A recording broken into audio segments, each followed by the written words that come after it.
So you dig a hole through Earth, all the way through. So what do you want to do next? Well, you got to jump in the hole now. You got to jump in the hole. That's all I mean, what else is there to do? Now you jump in.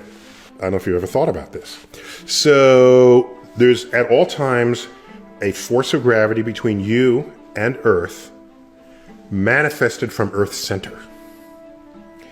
And any amount of Earth that is outside of your radius from the center of the Earth has no net effect on how much you weigh or what the force is that's accelerating you.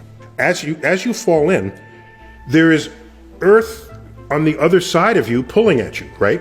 There's like the center of the Earth and all the Earth from there to China, okay, or the Indian Ocean.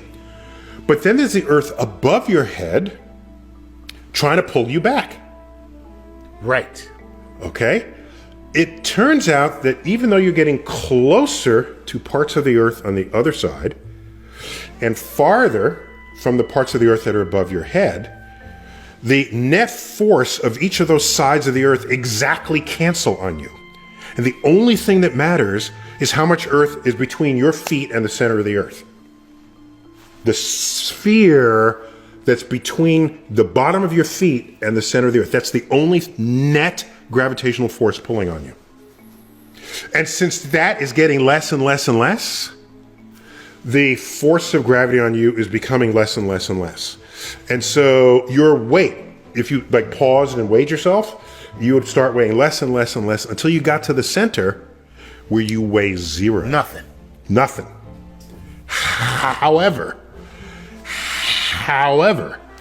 this whole time you have been accelerating, right. So you've been moving faster and faster and faster by a lower and lower force of gravity, but your speed continues to increase. And you hit a maximum speed at the center of the Earth. So even though you don't weigh anything and nothing's pulling on you, you won't overshoot. Slow down, right? You overshoot. Yeah. And you overshoot by exactly the right speed to perfectly make it out of the hole on the other side. Because the further you get away from the center, the greater the gravity would become the pull. And it starts slowing you down. It's breaking you. It starts breaking. On the way in, it speeds you up. On the way out, it slows you down. And it's a perfect, ignoring air resistance and monsters in the center, you know. Right. And the Morlocks and the Middle Earth people. The Middle Earths and the Chuds. Got to remember the Chuds. Because you know. All the creatures that lurk in the center of the Earth, ignoring them, that they don't want to eat you, and the air resistance and all of that, it's an exactly symmetric journey. The speed up to the middle, the drop in your weight as you pass through the middle till it's zero, the increase in your weight and the overshooting, the decrease, and right when you get to the other side, if nobody grabs you, you'll fall back down the hole. So you got to make sure somebody gets you. You need a spotter. Somebody's got to catch. Somebody's got to be got to catch you. Okay, so now that journey, you know how long that journey takes?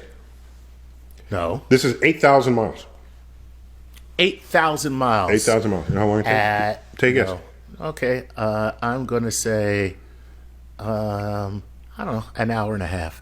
An hour and a half. That's nice. That's nice. Nice guess. No, but it's a nice guess. It takes 45 minutes. Wow. 45 minutes. So you can easily wait that one out, right? Yeah. You know, so, and it required no, other than the effort to dig the hole, the traveling the 8,000 miles was completely exploiting the force of gravity. Not only to speed you up, but also to slow you down. You didn't need brakes. Oh my God, it's the best log flume ride ever. Log flume, exactly. Just cross your arms and go for it. Go for it, exactly. So, now, so let's say nobody does grab you and then you come back. So then you'll emerge, how many minutes later? Back where you started? 45 minutes. Another 45 minutes. So 45 minutes plus 45 minutes, there's your hour and a half. There's an hour and a half. So now watch. Round trip. The round trip is an hour and a half to get back to where you were. By the way, that's the same amount of time it takes for a satellite to orbit the Earth. Oh, snap! Oh, snap. Oh, that is awesome. Oh, that takes a Z-snap on that one. Yeah, because it's in free fall. It's in free fall the entire way. Both of you are in free fall. Dude, that's amazing. It's amazing. And you do this in like Physics 101, and you come out the end of the equation, and it's like, wow, that is deep, and that's fun to know. Yes. So so one goes sideways, 17,000 miles an hour, you're in orbit. One just drops in. You do a high five as you cross on the other side, and then you come back and you meet again. So that's a low Earth orbit. We'll get you that. So now, if you don't want to use fuel to get from any one place to another, what happens if you just simply dug holes between any pair of places on Earth, whether or not you go through the center? So here we are on the East Coast. Let's dig a hole through the Earth to California. It won't go through the center of the Earth, no, because it'll cut through sort of sideways a little bit, all right? But it's still a hole, all right? How long will that take? If you do the math, it turns out any hole through the Earth across any distance between any 2 points is 45 minutes. What? Ladies and gentlemen, meet the concept of the gravity train. Dig a hole between any 2 points, and it'll take you 45 minutes to cross. You do the math, it's 45 minutes. So it's not useful to go from Jersey to Manhattan. Even you might as well just get in a car and do that, because the hole it doesn't work. The hole's got to get deep. And all right, so here's a problem.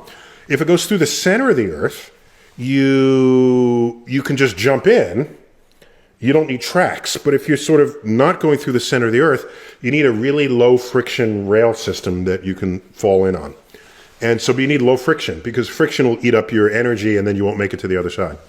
Right. So that's a gravity train. That's what happens if you jump through. Again, ignoring the Middle Earth creatures, the monsters, the undersea trolls, right, and all the rest. And you're right, and of course the chuds, because there goes the neighborhood once you see them. I'm Neil deGrasse Tyson, bidding you to keep looking up.